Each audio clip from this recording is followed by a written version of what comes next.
Here's a psychological fact you're not ready for. If you feel completely drained after social interactions, it's not because you're broken or weird. It's because your brain operates differently, and almost nobody has explained this to you properly. What psychologists have discovered will change how you see yourself forever. You see, most people think social exhaustion is about being shy or introverted. But that's not the full picture. There's actual neuroscience behind this, and understanding it will finally make everything click. By the end of this video, you'll discover the 5 psychological traits that explain why social situations drain you, and more importantly, how to work with your brain instead of against it. The first hidden trait, hypersocial awareness. Let me explain something that might sound familiar. While most people are simply talking, laughing, and moving on with their lives, your mind is working like an advanced radar system. You're not just participating in the conversation. You're simultaneously analyzing what you're saying, how you're saying it, monitoring how others are reacting, catching every micro-expression, noticing if there was an awkward silence, detecting if someone's tone shifted even slightly. Your brain doesn't rest during social interactions because it's constantly evaluating the entire social environment. And here's what's crucial to understand. This isn't simple insecurity. This is a mind that has been trained to observe, anticipate, and adapt. The problem is that this ability, when used for extended periods, consumes an enormous amount of mental energy. That's why when you finally get home, you're not physically tired. You're mentally drained. Your brain has been running multiple complex programs simultaneously for hours. It's like the difference between taking a leisurely walk and running a marathon while solving math problems. Same time spent, completely different energy expenditure. But here's what makes this even more intense. Recent studies in social neuroscience have shown that people with high social awareness actually have more active mirror neuron systems. These are the parts of your brain that help you understand and predict other people's thoughts and feelings. Your brain is literally working harder than others during the exact same social situation. And there's something else most people don't realize. This hyper-awareness often developed as an adaptation. Maybe you grew up in an environment where reading the room was essential for emotional safety. Maybe you learned early that paying attention to subtle social cues helped you navigate complex relationships. Your brain became exceptionally skilled at something that requires tremendous processing power. The second trait, emotional absorption. Now let's talk about something even more hidden. Something that even you might not fully recognize about yourself. You're not being dramatic. You're not too emotional. You're someone who absorbs the emotional climate of your environment whether you want to or not. You perceive unspoken tension. You feel silent discomfort. You pick up on repressed emotions and subtle shifts in the atmosphere that others completely miss. And here's what's happening. Your brain is attempting to regulate emotional information that other people don't even know how to process. That's why after socializing, you might feel irritable, tired, empty, or like you don't want to talk to anyone. Not because you hate people, but because your mind has been processing emotions that weren't even yours. You've been carrying the emotional weight of the entire room without realizing it. Think about it this way. Imagine you're in a group conversation. Someone is pretending to be fine, but you can sense their underlying anxiety. Another person is forcing enthusiasm, but you detect their exhaustion. Someone else is hiding frustration behind polite smiles. Your brain registers all of this. And unlike others who simply take people at face value, your nervous system is responding to the real emotional data beneath the surface. This is what psychologists call high emotional permeability. It's like having extremely sensitive emotional receptors. You're picking up signals that others don't even know exist. And processing all that emotional information, especially when it conflicts with what people are saying or doing, is incredibly exhausting. What's fascinating is that this trait often comes with a gift. You're probably exceptionally good at understanding people. You might be the person others come to when they need to feel truly heard. You probably have deep insights into human behavior. But the cost is that you can't turn it off. Even in casual social situations, you're experiencing them on a much deeper, more complex level than most people around you. A quick message before we continue. If this is resonating with you, if you're finally feeling understood, do me a favor. Hit that like button right now. It helps this video reach other people who need to hear this message. People who have spent years thinking something was wrong with them, when really, they just needed the right explanation. And if you want more content like this, real psychology that actually explains your experience instead of generic advice, subscribe to the channel. We're building a community of people who want to understand their minds deeply, not just accept surface-level explanations. Because understanding how your brain actually works changes everything. Now, let's get to the traits that explain why certain types of social interactions feel almost painful to you. The third trait, deep need for authenticity. This trait is critical and almost nobody talks about it. People who experience social exhaustion suffer intensely when they cannot be authentic. They can't stand faking interest, exaggerating emotions, engaging in superficial conversations, or acting just to fit in. Every single time you have to put on a social mask, your mind enters internal conflict. On the outside, you look normal. You're smiling, nodding, responding appropriately. But on the inside, your brain is screaming, "This isn't me, but I have to do this." And that disconnection between what you feel and what you're showing is extraordinarily draining. Let me explain what's happening neurologically.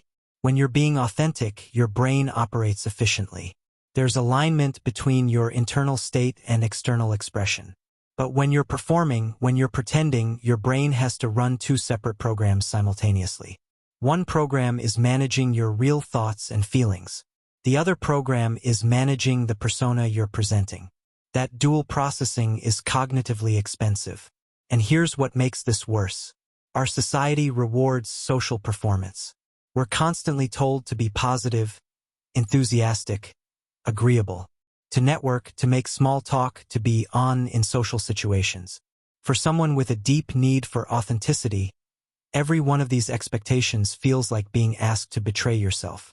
You probably notice this most clearly in certain situations. Large group gatherings where conversations stay surface level. Professional networking events where everyone is performing their best self.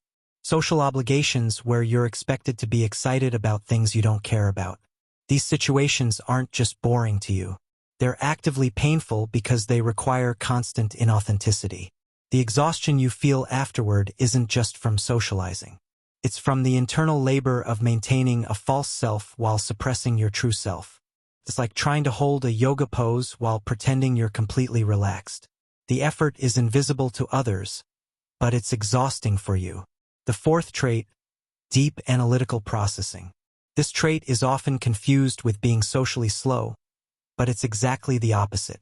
Your mind doesn't process quickly, processes deeply.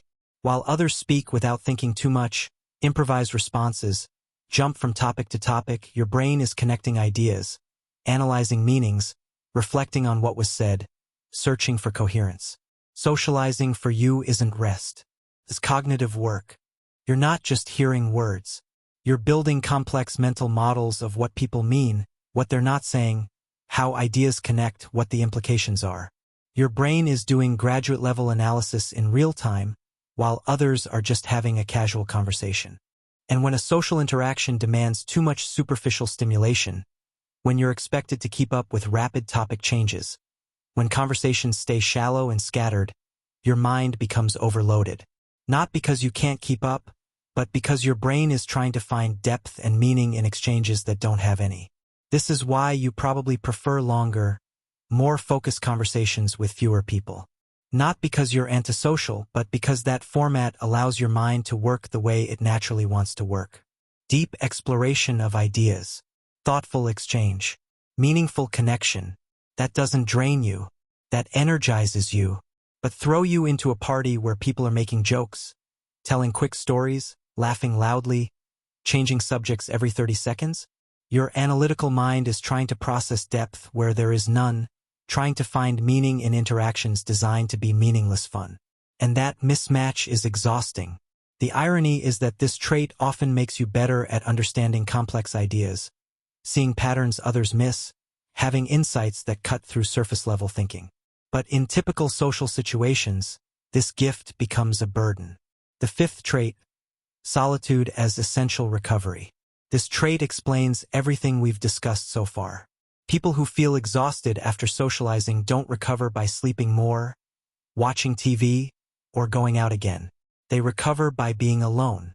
Solitude for them isn't punishment. It's mental regulation. It's the only space where you don't have to interpret anyone, don't have to react, don't have to explain anything. There, your brain returns to its natural state. Your nervous system calms down.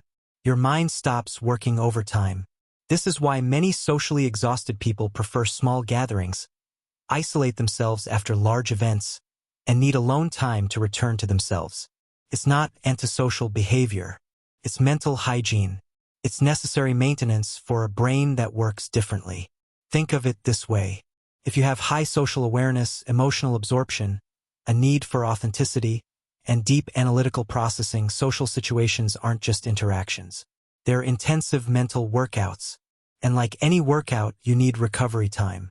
You need space to rest the systems that were working so hard. What's interesting is that research on introverts and highly sensitive people confirms this. After social stimulation, these individuals show higher cortisol levels, more neural activity in certain brain regions, and greater need for downtime. It's not psychological weakness. It's neurobiological reality. And here's what you need to understand. That time alone isn't wasted.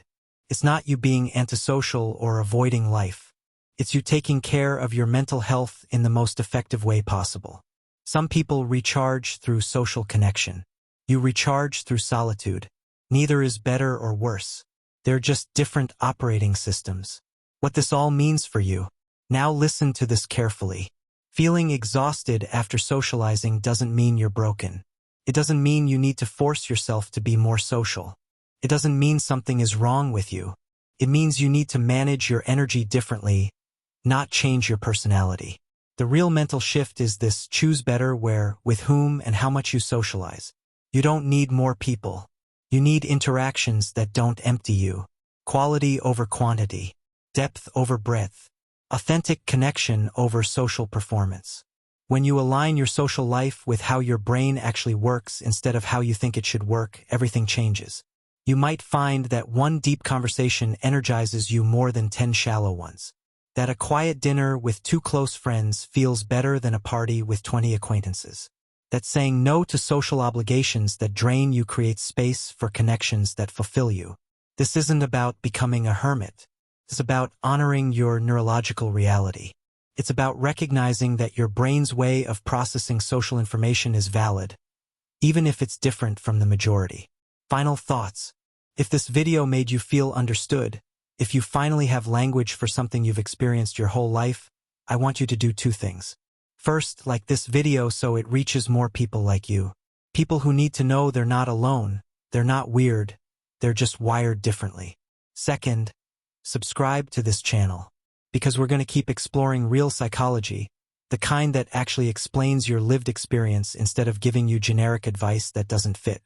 Understanding your mind is the first step to working with it instead of against it. And remember this: your sensitivity, your depth, your need for authenticity, these aren't flaws to fix. They're traits to understand and honor. The world needs people who think deeply, feel deeply, and connect authentically. That's you. Don't let anyone convince you otherwise. See you in the next video.